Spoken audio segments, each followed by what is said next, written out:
ہماری تاریخ میں حمود الرحمن صاحب جیسے جج بھی گزرے ہیں۔ کیا شاندار انسان، کیا بے مثل قانون دان اور کیا عظیم محب الوطن شخص تھے۔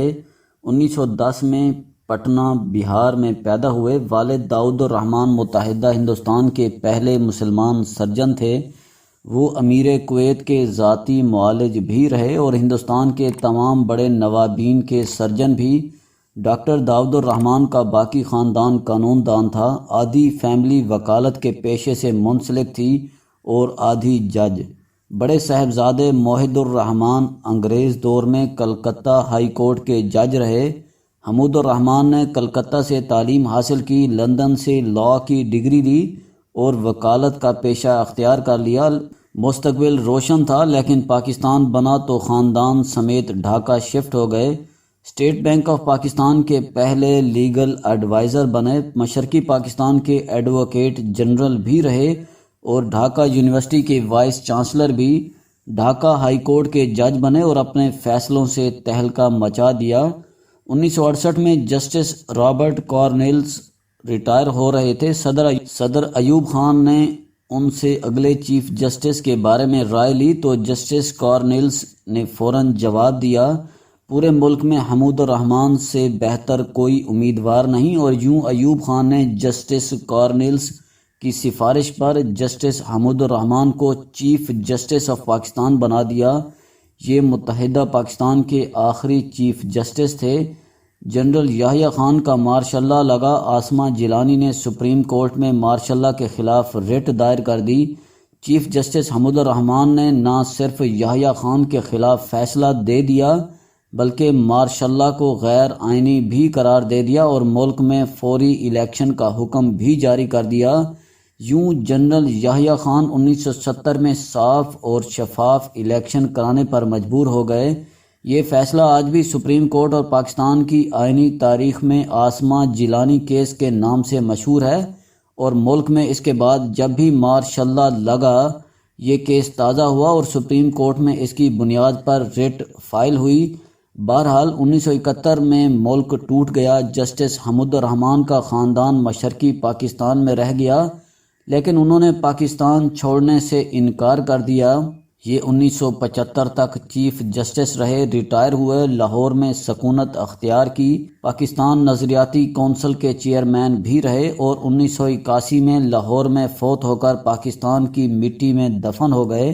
ان کے ایک ہی صاحبزادے ہیں، اقبال حمید الرحمن، یہ بھی وکیل بنے، لاہور ہائی کورٹ کے جج رہے۔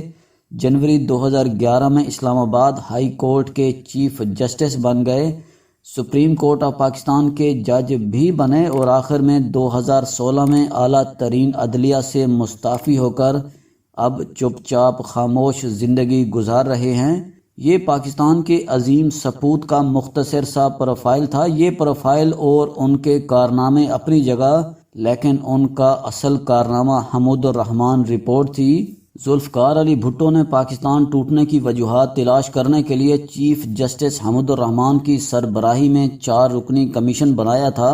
آپ یہ جان کر حیران رہ جائیں گے، حکومت نے جب کمیشن کا اعلان کیا تو پورے ملک میں ایک بھی ایسا شخص نہیں تھا جس نے حمود الرحمن کے نام پر اعتراض کیا ہو، یہاں تک کہ وہ جنرل یحییٰ خان جن کے خلاف یہ کمیشن بنایا گیا تھا انہوں نے بھی انہیں قبول کر لیا تھا۔ چیف جسٹس حمود الرحمن نے طویل تحقیق اور تفتیش کے بعد 23 اکتوبر 1974 کو اپنی رپورٹ جمع کرا دی۔ یہ رپورٹ پاکستان کی تاریخ کا پہلا اور شاید آخری بے لاگ جائزہ تھا۔ ہم اگر آج بھی اپنے ماضی سے کچھ سیکھنا چاہتے ہیں تو ہمیں صرف حمود الرحمن رپورٹ پڑھ لینی چاہیے اور پھر اس بنگالی جج کی ریکمنڈیشنز پر عمل کر لینا چاہیے۔ یہ ملک بچ جائے گا۔ ہم اگر واقعی اس ملک سے وفادار ہیں تو ہمیں فوری طور پر ان کی رپورٹ نکال کر اپنا حال ٹھیک کر لینا چاہیے، اور اگر ہمارا حال ٹھیک ہو گیا تو اندھے بھی ہمارا روشن مستقبل دیکھ لیں گے، ورنہ ہم بڑی تیزی سے فائنل رپورٹ کی طرف بڑھ رہے ہیں۔ حمود الرحمن نے اپنی رپورٹ میں کیا لکھا تھا؟ انہوں نے قوم کو بتایا تھا مارشل اللہ ملک کی بربادی ہوتے ہیں، ملک سیاستدان ہی چلا سکتے ہیں، جنرل یحییٰ خان اگر شیخ مجیب الرحمان کو حکومت بنانے کی اجازت دے دیتے تو ملک نہ ٹوٹتا۔ مشرقی پاکستان میں فوج کشی بہت بڑی غلطی تھی، فوج کبھی بھی سلوشن نہیں ہوتا اور آپ مصنوعی قیادت کے ذریعے ملک نہیں چلا سکتے وغیرہ وغیرہ۔ ہمیں چاہیے تھا ہم ان کی رپورٹ کو سیریس لیتے، لیکن سیریس لینا تو دور، ہم نے 26 سال تک اس رپورٹ کو عوام سے بھی چھپائے رکھا۔ ذوالفقار علی بھٹو اور جنرل ضیاء الحق دونوں سے جب بھی حمود الرحمان رپورٹ کے بارے میں پوچھا جاتا تھا تو وہ مسکرا کر جواب دیتے تھے وہ گم ہو گئی، اور یہ بات بڑی حد تک درست بھی تھی۔ کیونکہ رپورٹ واقعی سویلین اداروں سے غائب ہو گئی تھی، بس اس کی ایک کاپی GHQ میں تھی۔ اگست 2000 میں اچانک یہ رپورٹ بھارت میں انڈیا ٹوڈے نے شائع کر دی، پوری دنیا میں تہلکہ مچ گیا۔ جنرل پرویز مشرف اس وقت چیف ایگزیکٹو تھے، ان پر دباؤ آیا اور انہوں نے رپورٹ پاکستان میں بھی اوپن کر دی، تاہم اس کا ایک بڑا حصہ محفوظ کر دیا گیا اور یہ ابھی تک سامنے نہیں آیا اور یہ شاید کبھی سامنے آئے گا بھی نہیں۔ کیونکہ اگر وہ سامنے آ گیا تو شاید ہمیں یہ ملک ٹھیک کرنا پڑ جائے اور ہم مر جائیں گے، لیکن یہ نہیں ہونے دیں گے۔ دنیا میں نادان قومیں اور بیوقوف لوگ ہمیشہ اپنی غلطیوں سے سیکھنے سے انکاری ہوتے ہیں، اور ہمیں یہ ماننا ہوگا ہم بیوقوف بھی ہیں اور نادان بھی۔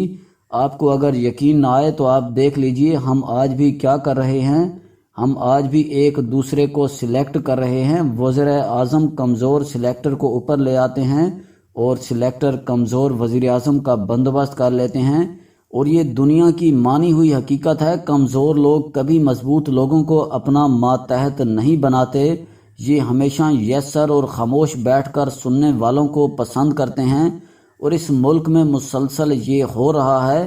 ہمیں آج یہ بھی ماننا ہوگا میاں نواز شریف کو نکالنے اور عمران خان کو لانے کے لیے ہم نے پورے ملک کو داؤ پر لگا دیا تھا، ہم نے ملک کو برباد کرنے میں کوئی کسر نہیں چھوڑی، ہم کامیاب ہو گئے۔ لیکن اس کے بعد کیا ہوا؟ وزیر اعظم کمزور بھی تھا، نا تجربہ کار بھی اور اناپ پرست، لہٰذا اس نے اعلیٰ عہدوں پر چن کر کمزور، نا تجربہ کار اور اناپ پرست تعینات کر دیے۔ آپ آج کسی بھی شعبے میں چلے جائیں، آپ کو وہاں ٹاپ پر کوئی نہ کوئی اناپ پرست، نا تجربہ کار اور کمزور شخص ملے گا، اور وہ بھی وہی کر رہا ہوگا جو روزانہ وزیر اعظم ہاؤس میں ہوتا ہے۔ یعنی آپ اس امید پر جھوٹ بولتے رہیں کہ یہ کسی نہ کسی دن سچ ثابت ہو جائے گا۔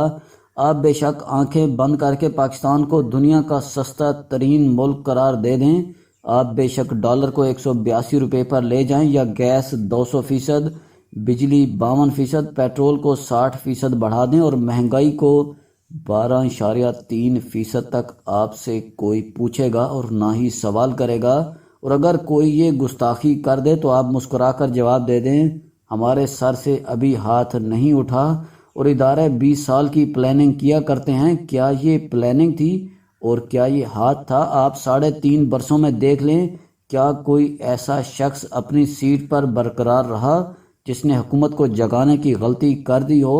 آپ صرف چیف الیکشن کمشنر کی مثال لے لیں، سکندر سلطان راجہ نے صرف ڈسکا کے ضمنی الیکشن میں اپنے 20 آفیسرز کی گمشدگی کا نوٹس لیا تھا، اور پھر ان کے ساتھ کیا کیا نہیں ہوا۔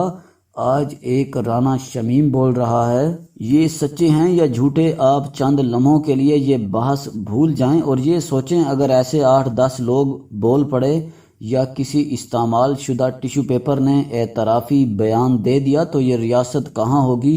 ہمارا بھرم کہاں سے ٹوٹے گا؟ لہٰذا میری آپ سے درخواست ہے، آپ لوگ ایک بار حالات کو سنجیدہ لے لیں۔ آپ بے شک آصف علی زرداری اور میاں نواز شریف کو ہمیشہ کے لیے دفن کر دیں، لیکن اس ملک کو سنبھال لیں۔ آپ ایک دوسرے کو سلیکٹ کرنا بند کر دیں۔ حمود الرحمان رپورٹ کھولیں، پڑھیں، غلطیوں کا اعتراف کریں اور آئندہ کے لیے توبہ کر لیں، ورنہ یاد رکھیں ہم جس راستے پر چل رہے ہیں ہم اس پر اپنے ایٹمی پروگرام سے بھی محروم ہو جائیں گے، اور ہمارے وزیر اعظم کا فیصلہ بھی IMF کیا کرے گا۔ وہ وقت اب زیادہ دور نہیں رہا، وہ اگر آ گیا تو ہم ایک نیا حمود الرحمان کمیشن بنانے پر مجبور ہو جائیں گے۔ لیکن سوال یہ ہے ہم نیا حمود الرحمان کہاں سے لائیں گے؟ کیونکہ ہم نے ہر اس پاکستانی کو اس ملک سے مار بھگایا ہے جس کی نسوں میں پاکستان دوڑتا تھا، اب صرف وہ لوگ یہاں رہ گئے ہیں جن کی آنکھیں تو ہیں مگر وہ دیکھتے نہیں ہیں، کان تو ہیں لیکن وہ سنتے نہیں ہیں، اور اگر ان سے بات کی جائے تو وہ کہنے والے کو غدار قرار دے دیتے ہیں۔ یہ ہے آج کا پاکستان۔ شکریہ۔